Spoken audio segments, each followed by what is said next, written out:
When I was a kid, people didn't laugh with me. They laughed at me. I had a loud laugh.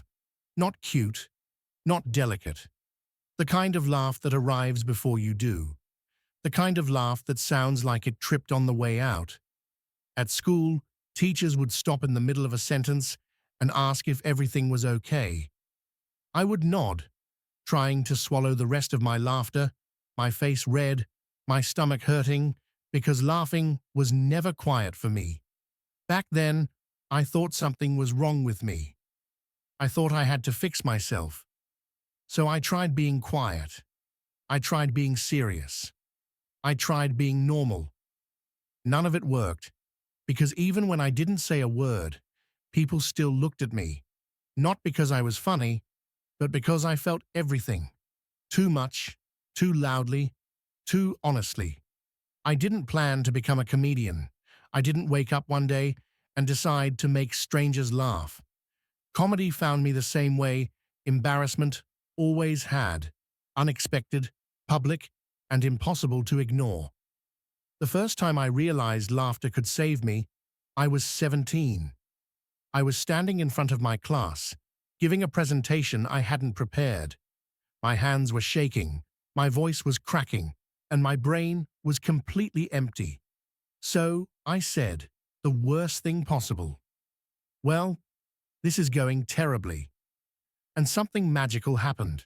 They laughed. Not the mean kind, not the quiet whisper behind your back laugh, the real one, the kind that fills the room and doesn't ask permission. For the first time, they weren't staring at me because I was awkward. They were listening. And I realized something dangerous. If I could make people laugh, I could control the moment. I could turn fear into timing, embarrassment into a punchline, pain into a story people wanted to hear. That realization ruined my life, because once you feel that power, you can't unfeel it. I started telling jokes everywhere, at family dinners, at parties, in line at the grocery store.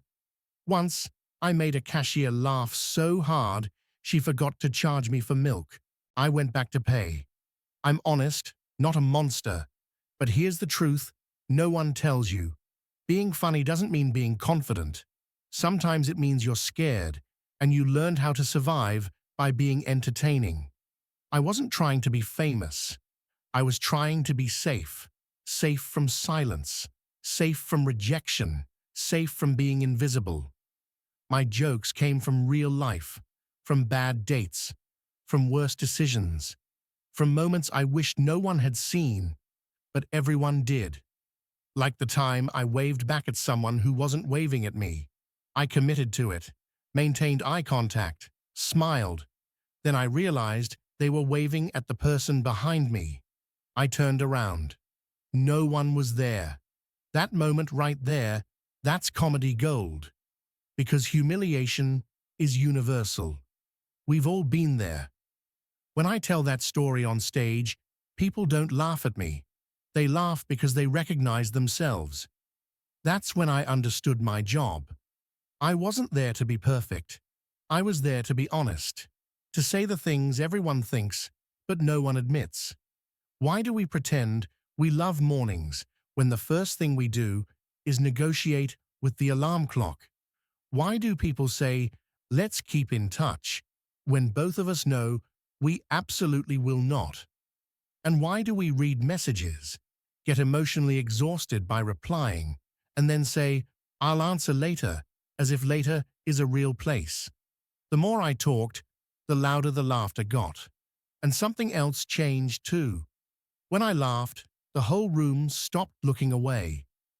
For the first time in my life, people weren't uncomfortable with my laugh. They were waiting for it.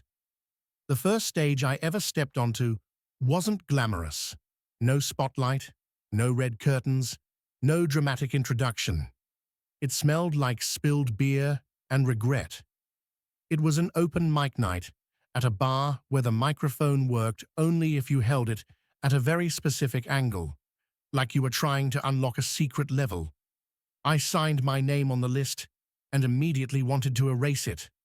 My heart was racing. My mouth was dry. I watched other comedians go up before me, pretending to be calm while mentally planning my escape. I told myself I didn't care, that I was just there to try it, that it didn't matter. It mattered. When they called my name, my legs moved before my brain could stop them. I walked onto that stage with the confidence of someone who had already made several bad decisions and was ready to add one more.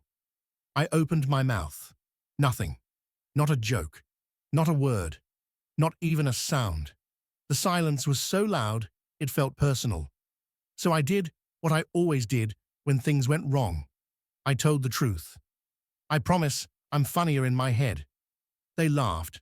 Not a lot. Not loudly, but enough. So I kept going. I talked about my family, about my awkward childhood, about my talent for turning simple situations into emotional disasters. I talked too fast. I forgot half my jokes. I laughed at my own punchlines. Some jokes landed, some jokes died right in front of me. One joke was so bad, a guy in the front row actually shook his head like he was disappointed in me as a person. But when I walked off that stage, my hands were shaking and my face hurt from smiling. I was hooked. I started chasing that feeling like it owed me money. I went to every open mic I could find.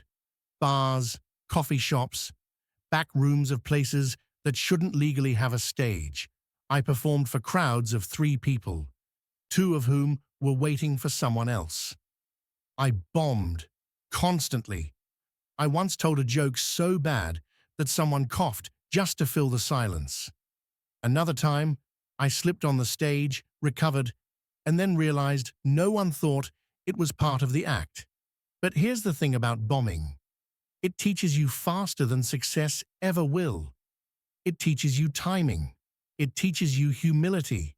It teaches you how to stand in front of strangers, fail publicly, and still come back the next night.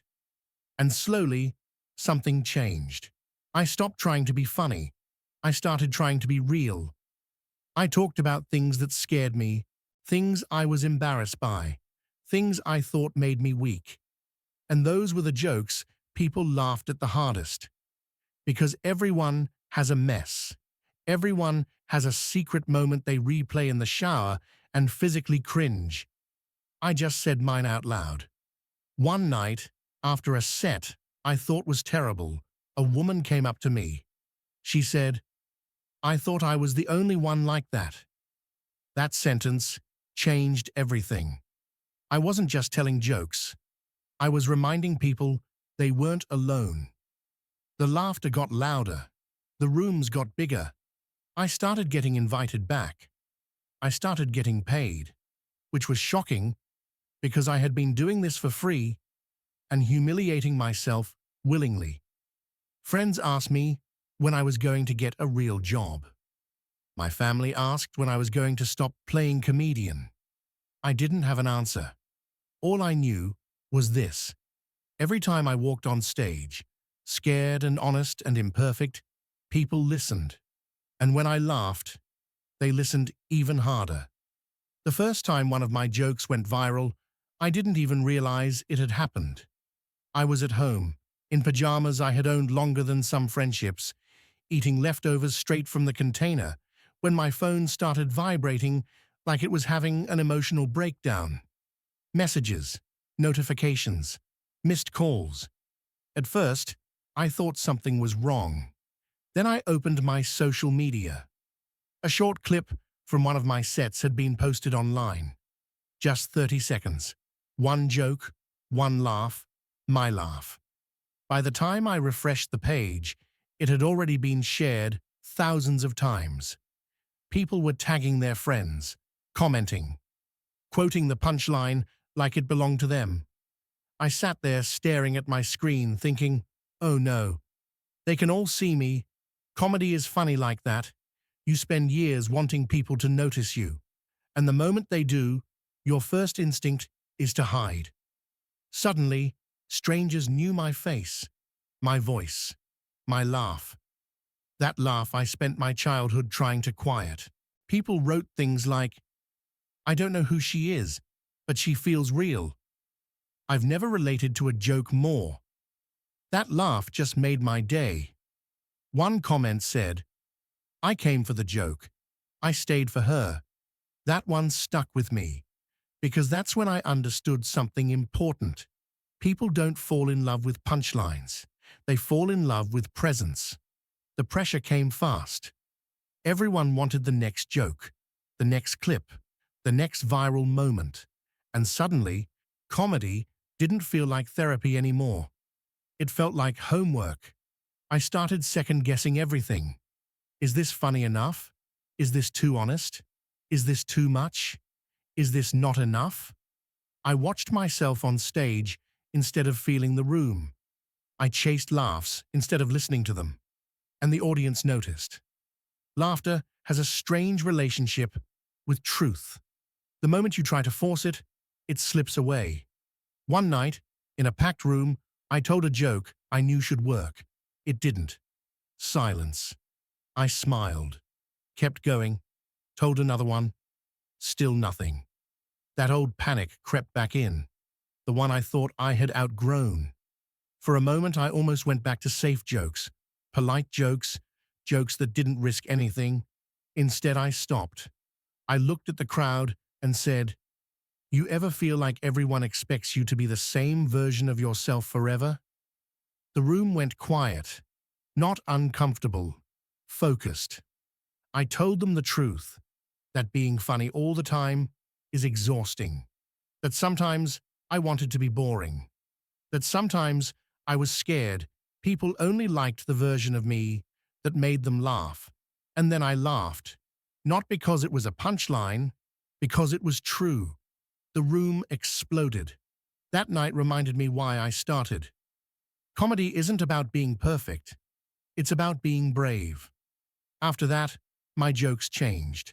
They got sharper, smarter, more personal. I talked about dating in your 30s and realizing everyone has baggage, but some people refuse to unpack it. I talked about confidence, being something you fake so long, you forget you're faking it. I talked about how people say, "Just be yourself," but never explain which version they mean. People laughed harder than ever. Not because the jokes were louder, because they were closer. I wasn't hiding behind humor anymore. I was standing inside it. And when I laughed, the room didn't just listen. They leaned in. Touring sounds glamorous when you say it out loud. People imagine sold-out rooms, backstage passes, and applause that follows you everywhere. What they don't imagine is hotel rooms that all look the same. Airports at sunrise, eating dinner alone at midnight because the show ended late and everyone else already went home. On stage, you're surrounded by people. Off stage, it's just you and your thoughts. I learned very quickly that success doesn't cancel loneliness. Sometimes it amplifies it. I remember standing in front of a mirror in a hotel bathroom, still wearing stage makeup, still hearing laughter in my ears, and thinking, why do I feel so empty? Comedy had always been how I process life, but now life was happening faster than I could joke about it. Every night, a new city, a new crowd, the same expectations. Be funny, be sharp, be the version of yourself they saw online. Some nights, I was that version. Some nights, I wasn't. And that scared me, because when your identity is built on laughter, silence feels like failure. I started measuring my worth in reactions, in applause, in comments, in views. That's a dangerous game. One bad set could ruin my entire day. One negative comment could erase 100 good ones. I told myself it didn't matter. It mattered. There was a night when I walked off stage after a great show and went straight to my hotel room and cried. Not because I was sad, because I was tired. Tired of being on. Tired of turning everything into material. Tired of wondering if people would still care about me if I wasn't funny for a moment. The irony is, the more honest I became about that exhaustion on stage, the more people laughed. I talked about crying in airport bathrooms, about pretending to be confident while Googling how to be confident, about missing birthdays and weddings and normal life things. People nodded. People laughed. Some people even wiped their eyes, because everyone knows what it feels like to be expected to perform, maybe not on a stage, but at work, in relationships, on social media. We're all selling a version of ourselves. One night after a show, a man waited to talk to me. He didn't tell me a joke or ask for a photo. He just said, "Thank you for saying the things I don't know how to say." That sentence stayed with me longer than any applause. It reminded me that comedy isn't just entertainment, it's connection. And connection doesn't come from perfection. It comes from honesty. When I let myself be tired on stage, people didn't leave. They leaned closer. And when I laughed, even quietly, the room stayed with me. People always assume comedians have the best love lives. We don't. We just have better stories about how bad they are. Dating, when you're known for being funny, comes with a strange kind of pressure. People expect you to perform even when you're just trying to order dinner. I'd sit across from someone on a first date and feel it immediately. That look, the quiet expectation. Say something funny. So I would. I'd tell stories. I'd make observations. I'd turn awkward silences into jokes. They'd laugh. I'd relax. And somewhere between the appetizer and the check, I'd realize something uncomfortable. They liked the show, not the person. I once dated someone who told me, very sincerely, "You're amazing, but you're different when you're not joking." That sentence hit harder than any bad review. Different how? Quieter? More human? I started wondering if I even knew who I was without a punchline. Comedy had always protected me. It gave me control. It let me decide when people laughed, when moments ended, when emotions stayed light. But love doesn't work like that. Love asks you to stop editing. And I was terrible at that. I turned arguments into bits. I turned vulnerability into humor. I laughed when I should have listened.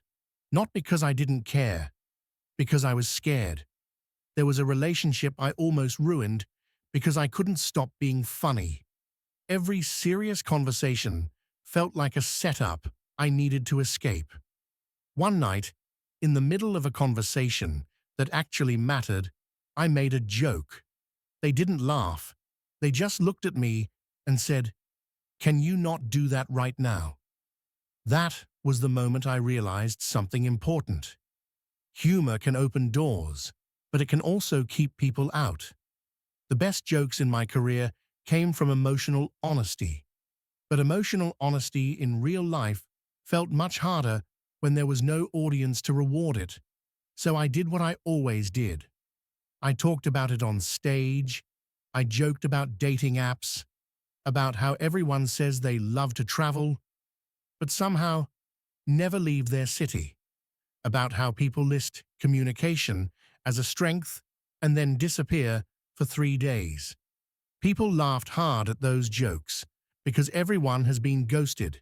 Everyone has stared at their phone, trying to look casual while absolutely not being casual. I talked about falling for someone who said they weren't ready for anything serious, which is dating language for "I will emotionally ruin you politely." That joke always got a big laugh, but behind it was something real. I wanted connection without performance, and for a while, I didn't think that was possible for someone like me. There was a moment, not on stage, but alone, when I seriously thought about quitting. Not comedy, the version of myself that never stopped joking.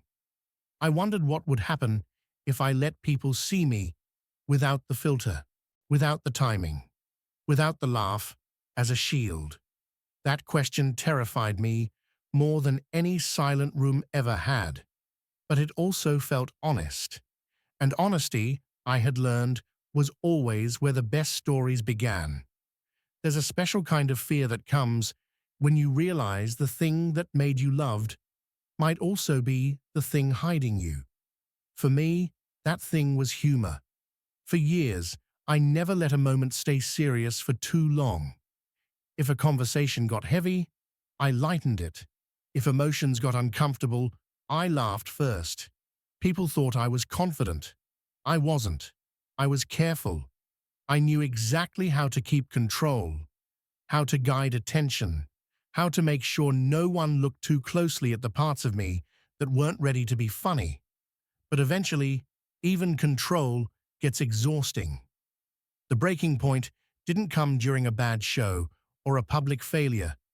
It came in a quiet moment, alone, when there was no one to perform for. I was sitting on my couch, scrolling through clips of myself, laughing, killing, owning the room. And instead of feeling proud, I felt disconnected, like I was watching someone I knew very well, but didn't completely recognize. That scared me, because comedy had always felt like home, and suddenly it felt like a costume I didn't know how to take off. I asked myself a question I had been avoiding for a long time. If I stop being funny for a moment, will anyone stay? That question followed me onto the stage. One night, in the middle of a set that was going well, I felt it rising. The instinct to push harder, to go bigger, to chase the laugh. Instead, I did something different. I slowed down. I told a story I had never told before, not because it was polished, not because it was guaranteed to work, but because it was true.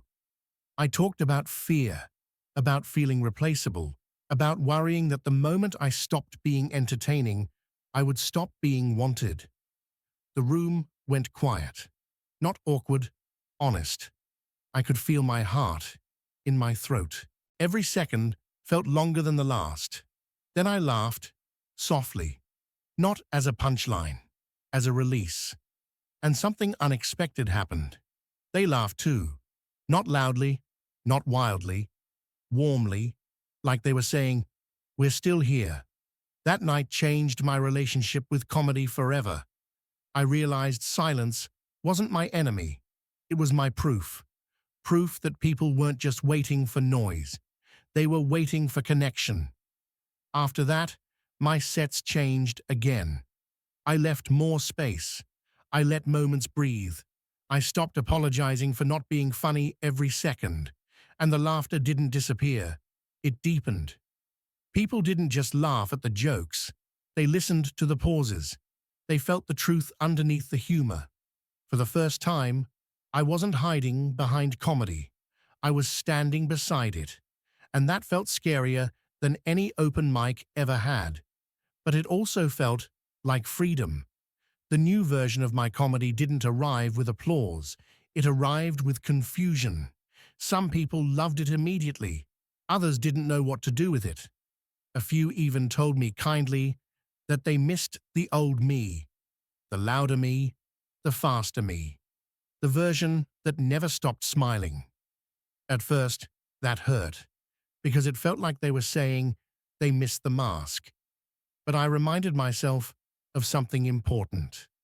Growth always looks like loss to someone who benefited from the old version of you. On stage, I started telling stories that didn't rush to the punchline. Stories that trusted the audience enough to wait. Stories where the laugh came later but landed deeper. I talked about success, not fixing insecurity. About confidence being something you build, not something you wake up with. About how strange it feels when your dream comes true and you still don't feel finished. The laughter changed. It wasn't constant anymore, but when it came, it stayed. People leaned back in their chairs instead of forward. They nodded. They exhaled. They laughed like they were recognizing something instead of reacting to it. After shows, Conversations changed too. People stopped quoting jokes at me. They started telling me their stories about burnout, about feeling unseen, about being tired of pretending everything was fine. They'd say, "I didn't know comedy could do that." Neither did I. The industry noticed the change. Some doors opened wider.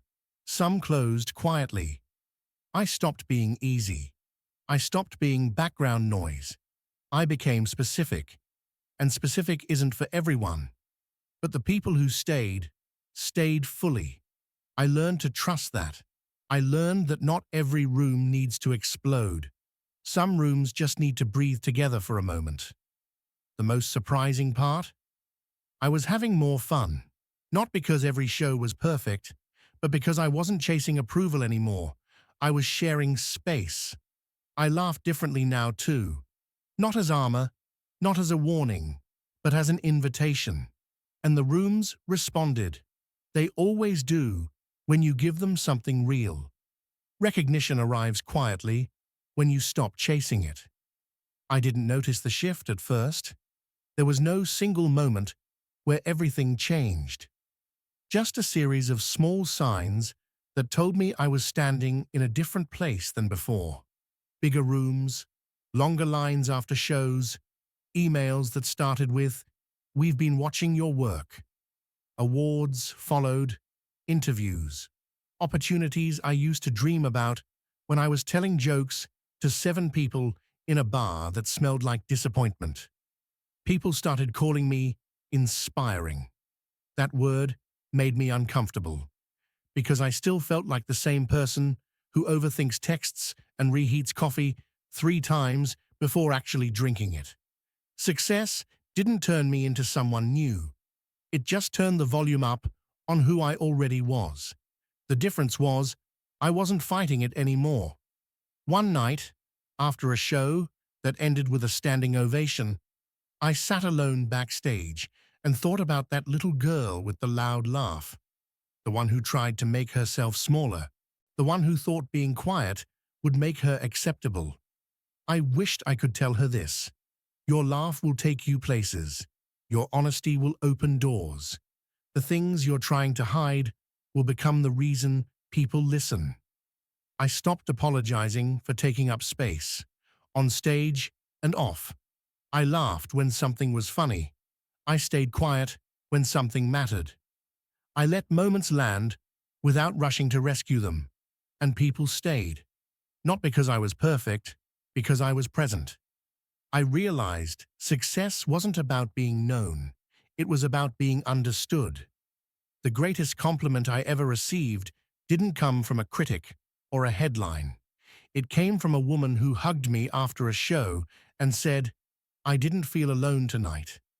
That's when I knew I was doing the right work. Comedy wasn't my escape anymore. It was my language. And when I laughed now, it wasn't something I tried to control or soften. It was full, unfiltered, exactly as loud as it needed to be. And the room didn't look away. They never do when you finally stop looking away from yourself. People still ask me what it takes to make a room laugh. They expect a technique, a formula, a secret. I tell them the truth. Laughter doesn't come from trying to be liked. It comes from being seen.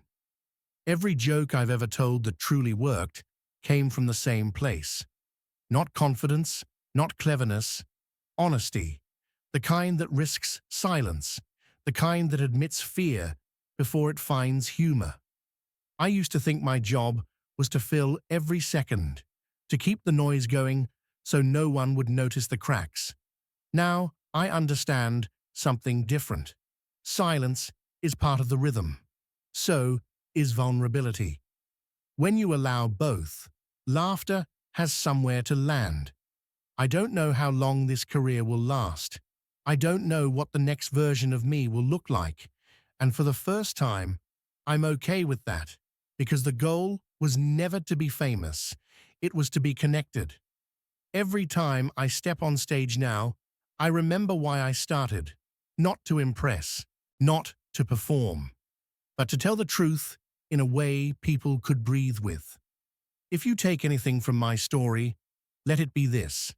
The things you're most afraid to show are usually the things people are waiting for. Your laugh, your voice, your story. They don't need to be smaller. They need to be yours. And when you let them be, the room won't look away.